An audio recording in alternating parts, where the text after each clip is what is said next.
القلقاس بالطريقة العادية خالص، على طريقة والدتي وجدتي، من غير اي افتكاسات.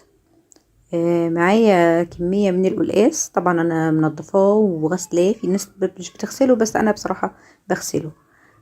معايا كمان الشوربة اللي هنحتاجها، ومعايا بصلاية صغيرة مبشورة، ومعايا نص كوباية عصير طماطم، ومعايا كمان توم والسلق. في حلة على النار هنحط معلقة سمنة،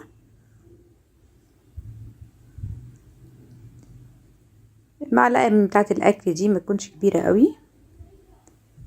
هنضيف البصلة دي صغيرة بس هي عشان مبشورة مدية حجم شوية.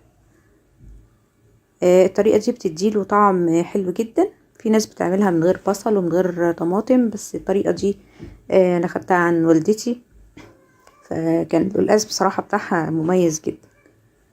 بنشوح البصلة لحد ما تصفر، كأننا بنعمل تسبيكة بس يعني كمية صغيرة خالص. ايوه كده اللون اللي احنا عايزينه.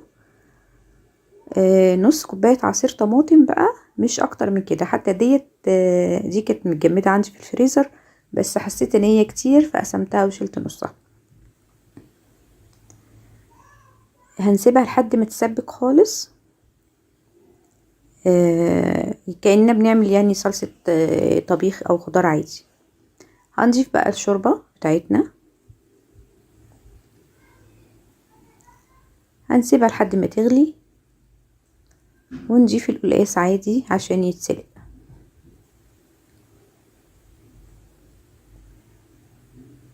اهي شوربتنا كده خلاص غليت. هنضيف بقى القلقاس ونسيبه بقى لحد ما يخش في السوا. يعني مش هنحط ملح ولا اي توابل ولا اي حاجة الا لما نحس ان هو خلاص دخل في السوا، علشان الملح برضو بيقلل سرعة السوا بتاعته.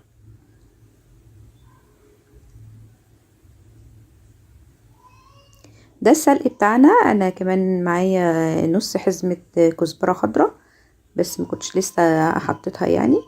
هناخد كل الخضرة ديت، السلق والكزبرة، ونحطها في الشفشق الخلاط، او لو عندك كبة صغيرة، وبضيف عليها نص كوباية مية وبخلطها، وبعدين بصفيها. اخد الخلاصة اللي نازلة احطها على القلقاس واللي فايض معايا،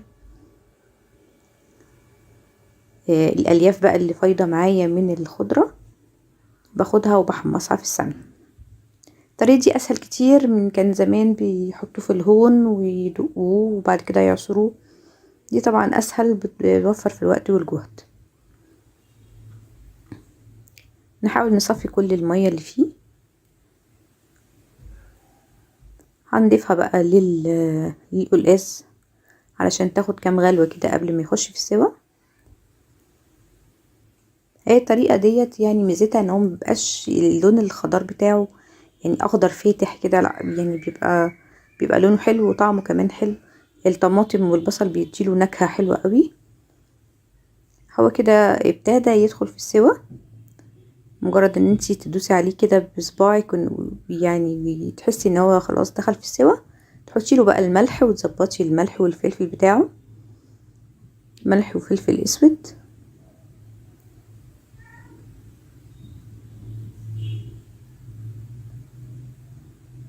وده الفلفل.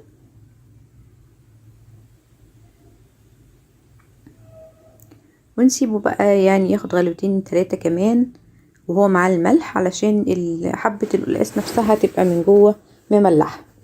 في طاسة بقى على النار برضو بنحط معلقة سمنة علشان هنحمص الالياف اللي هي طلعت من السلق دي، مع توم طبعا وكزبرة ناشفة. هنحط معلقة على معلقة السمن معلقة توم بس تكون حلوة مليانة يعني، وشوية من الكزبرة. طبعا احنا مش هنستنى التوم يحمر ولا اي حاجة. هنضيف الكزبرة وعليه على طول السلق والكزبرة الخضراء كانت معانا. تمام كده. هنقلب بقى فيه ونشوح فيه كده لحد ما كمية المية اللي فيه تنشف خالص ويتحمص، علشان بعد كده هناخده نطحنه برضو لو عندك كبة صغيرة او مطحنة، او حتى تحطيه في حاجة تانية وتهرسيه بايد الهون، المتاح عندك اعملي بيه.